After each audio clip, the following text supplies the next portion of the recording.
मुंशी प्रेमचंद की कहानी में घर जमाई एक ऐसे युवक की कहानी है जो अपनी महत्वाकांक्षाओं और समाज की परंपराओं के बीच फंसा हुआ है। यह कहानी सामाजिक दबाव और परिवार के भीतर होने वाले संघर्षों पर प्रकाश डालती है। इस कहानी के अनुसार एक गांव में एक मध्यम वर्गीय परिवार का युवक रहता था जिसका नाम था शिव। शिव की शादी एक अमीर घराने की लड़की से होती है जहां उसे घर जमाई बनने का प्रस्ताव मिलता है। ससुराल के लोग चाहते थे कि वह अपनी पत्नी के साथ उन्हीं के घर में रहे और उनके बिजनेस और जमीन जायदाद का ख्याल रखे। शुरू में तो शिव इस प्रस्ताव से खुश नहीं होता क्योंकि वह स्वाभिमानी व्यक्ति था और उसे अपनी आजादी पसंद थी। फिर भी परिवार के दबाव और पत्नी के आग्रह के कारण वह घर जमाई बनने के लिए तैयार हो गया।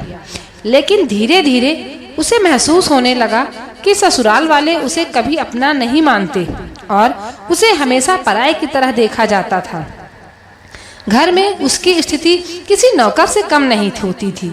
हर काम के लिए घर वाले यानी ससुराल वालों से परमिशन लेना पड़ता था और ससुराल वालों के सभी आदेशों का पालन करना पड़ता था, जिसे शिव को बहुत परायापन महसूस होने लगा।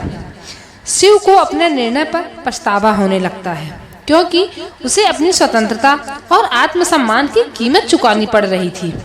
वह सोचता था कि घर जमाई बनने का निर्णय उसके जीवन की सबसे बड़ी भूल थी। उसे इस बात का एहसास होता है कि पैसा और आरामदायक जीवन से ज्यादा मूल्यवान उसका आत्मसम्मान और स्वाभिमान था। इस कहानी के अंत में शिव इस बंधन से मुक्त होने का निर्णय लेता है। वह समझ जाता है कि वह अब ससुराल में घर जमाई बनकर नहीं रह सकता है। इसलिए वह ससुराल वालों से साफ साफ कह देता है कि वह अपने आत्मसम्मान और स्वतंत्रता के बिना जीवन नहीं जी सकता है और वह अपने गांव वापस लौट जाता है। तो दोस्तों, घर जमाई एक व्यंग्यात्मक कहानी है जो समाज में घर जमाई बनने के विचार पर सवाल उठाती है।